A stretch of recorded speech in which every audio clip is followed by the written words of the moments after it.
Hello, good morning, viewer. Thank you for returning to my video. Today, this video, I'm going to tell you something about Spain, the country Spain. And I think Spain has been being captured in the media quite frequently recently because they have rejected USA from using their army bases in Spain to attack or invade Iran. But again, we'll leave politics aside. Now, today's video is to introduce the country Spain so that after this video, you should have a better understanding of this country, about the economic structure, and all the information that you should know about this country so that you can have a better understanding of what is going on currently globally and also have a better understanding of this beautiful country, Spain. Now, so today the topic, again, this video will be presented in both languages. This one will be in English. I will do another one in Chinese. Okay, now, Spain was a superpower. And indeed, Spain was the first superpower beside China in the 16th century and 17th centuries. So in the 16th and 17th centuries, Spain was called the sun that never set empire. So it wasn't referred to UK, it was referred to Spain. So at that time, Spain was so strong that it actually colonized a lot of places in Americas, like Mexico, Peru, most of the South America, Central America, including Cuba, and Europe, part of the Italy, Netherlands, Belgium, all under Spain. And in Asia, guess which country? Yes, in Asia is Philippines. Philippines was a colony of Spain. Of course, later on, there was a war with the newly formed America, and Spain lose out, and Philippines was transferred to USA.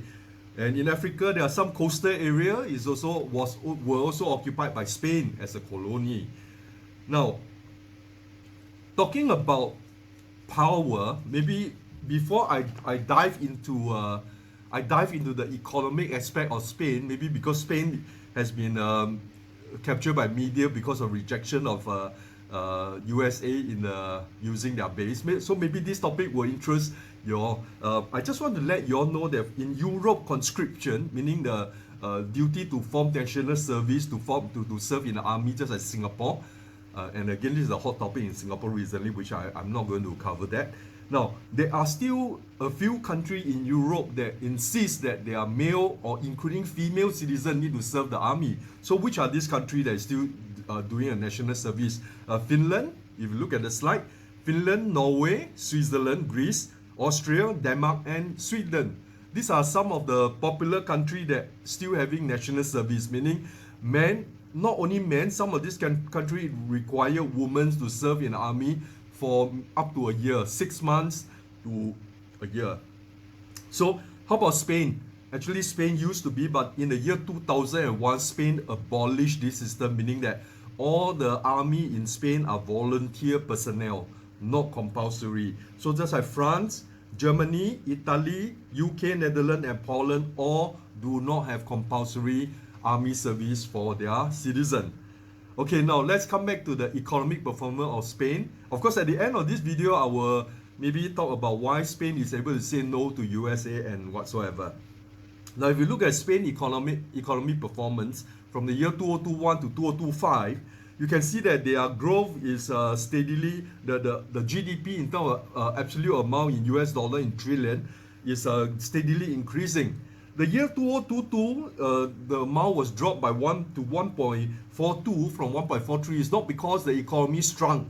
It's because of the strength of the US dollar. So when it convert into US dollar for calculation of GDP, the economy actually, the GDP actually dropped a little bit. It's not because the economy shrunk. It's because US dollar strengthened. So percentage-wise, in terms of growth, you can see that the growth is 6.7, now it's 2.9. Now 2.9 is still significantly higher than many OECD countries. So it's a very wonderful performance. Now how about per capita? Per capita, it hover around 30,000 in the 2021, but it has since improved to about 40,000 US or 38,000 per citizen in the year 2025. And United Nations and IMF forecast that it will continue to grow. So the economy of Spain is doing quite well. Now, how about the ranking of Spain globally in terms of the economic performance and some of the indicators used? Now, in terms of GDP, Spain is ranked number 15 globally, 15, 1-5. In terms of growth, just now I showed you is 2.9% for 2025. Now, this growth, if you compare among the OECD country, Spain is ranked top 5. So it's not a, it's a very strong player. And how about unemployment? Oh, this one said to say Spain ranked quite low, is about 160 because about 10% of the population is not employed. But again, we have to cushion this because Spain, about 70% of Spain economy is in service industry, mainly in tourism and finance and high tech. So as you can see in tourism, there are always peak and off-peak periods. So during the off-peak period, a lot of the tour guide or personnel who work in the tourism industry might not be fully employed, or they might be under employment. So they will be either maybe rest for a while and so whatsoever. So we have to take all these factors into consideration. We should not be overly alarmed. But anyway, there are 10% of the population in Spain not working. How about competitiveness? I mean, you always see Singapore ranked top among competitiveness in the world and all this. How about Spain? Now, in a ranking globally by United Nations and all those relevant authority, Spain is ranked number 39. Not too bad, actually, not too bad.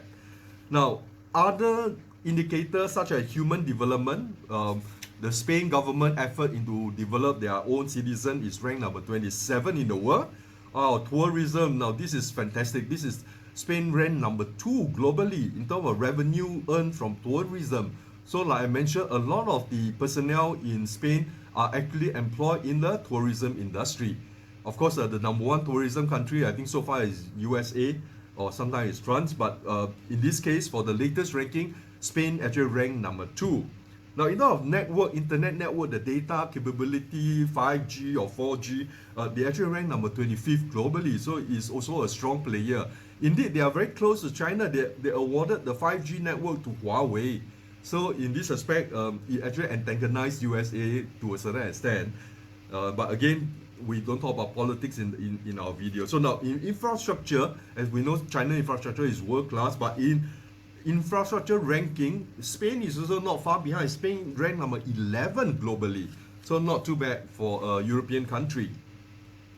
I mentioned about the GDP of Spain just now, so let's look into the breakdown of Spain GDP. Maybe that's a reason why Spain is willing to say no to USA. Now you look at services actually constitute 70% of Spain GDP. And what does services included? It included tourism, banking, finance, and high-tech industry. These are not industry that are relevant to trade. So that's why when Donald Trump said they're going to cut off all the trade with Spain, I think maybe that is the key foundation why Spain is willing to act differently, not according to instruction. Now, if we look at other industry, like the manufacturing industry, it contributes about 16% to Spain GDP. If you know, the SEAT, S-E-A-T car is actually a country car for Spain. You see it on Singapore as well. And Spain is very strong in new energy, especially a lot of project working with China and also aerospace. Spain produced a lot of the spare part for Airbus industry in Europe or for France. Construction, this will be more domestic, you know, construction of the infrastructure and all these things. But again, just now I show you the infrastructure actually ranked number 11. So they really have a lot of construction ongoing within the country itself. So if you look at construction, the contribution to the GDP is 6%. 6%. Even though it's not high, but it's still a significant contributor. The last one will be agriculture. Agriculture is 3%. Well, as you know, I mean, if you go to market, persimmon, all these things from Spain is always selling at a premium. But the key agriculture product for Spain will be olive oil. And they are the number 1 player in the world. They have about 45% of the global market share. So if all the EU country, including Greece and all these countries add up together, their olive oil total export or total output will not even match up with Spain. So Spain is a market leader in olive oil. Now, how about the structure of the economy of Spain? Is it like China, some division between state-owned and private? No. The Spain by itself is a free economy. So as logically, private sector will be the main component of the GDP. So in this case, look at Spain GDP, the private is 82%. Now the public is only 18%. Okay, now we are going to zoom in on some numbers here, so that recently, because I think the thing that captured a lot of people's attention is Donald Trump threatened to cut off all trades with Spain because of the refusal to let USA Army to use the army bases in Spain. Now, if you look at the Spain import for the year 2023, Spain import a lot from Germany, and China now is 48, number 2, and France is 41. But to be honest, the latest number, actually China become number 1 already. China become the largest supplier of goods to Spain. Maybe that's a reason why Spain has to be closer to China, because a lot of things come from China. Now USA is 31 billion, and this 31 billion is mainly liquid natural gas and energy related. Those are traditional energy, the fossil fuel and all this. Italy is 30 billion. And Netherlands, Portugal, UK, Belgium, all these also significant. So you can see that Spain trade actually mainly among themselves in the EU.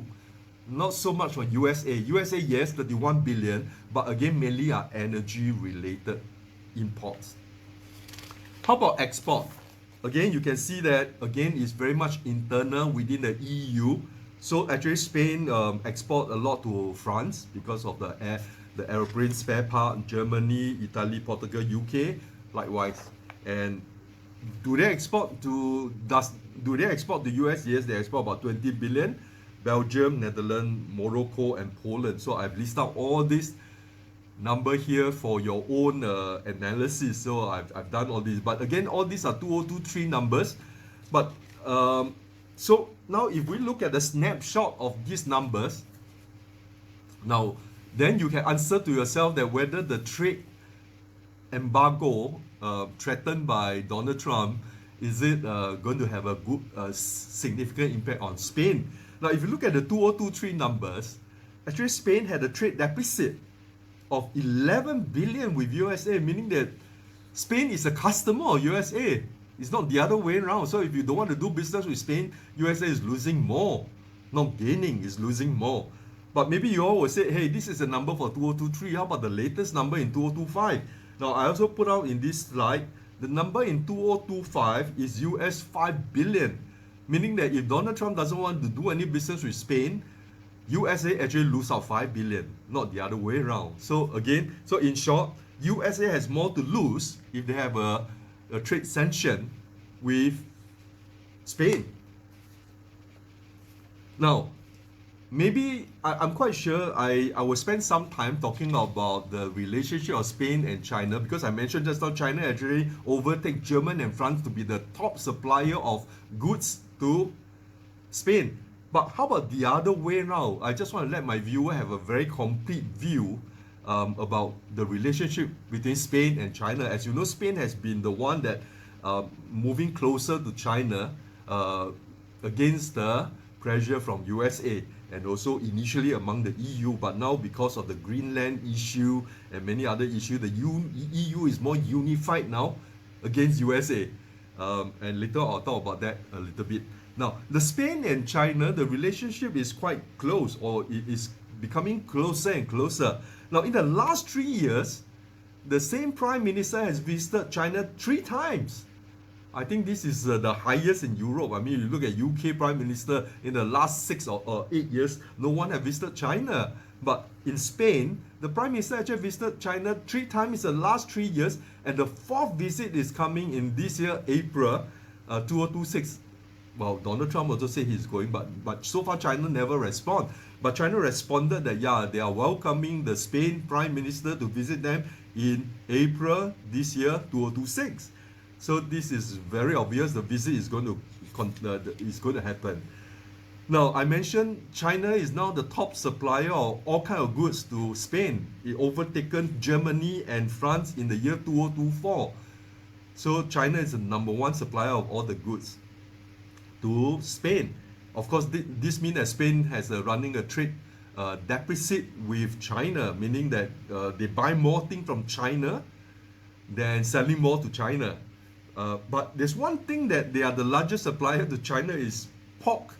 Now in Singapore, if you go to market, I'm quite sure you can see some of the pork come from Spain, especially the black color pork, the black hair pork. Now the Spain is the largest pork exporter to China. China import a lot of pork from Spain. It's about more than 1 billion US in amount. So Spain want to ensure that they continue to in good relationship with China so that a lot of the pork can be exported to China.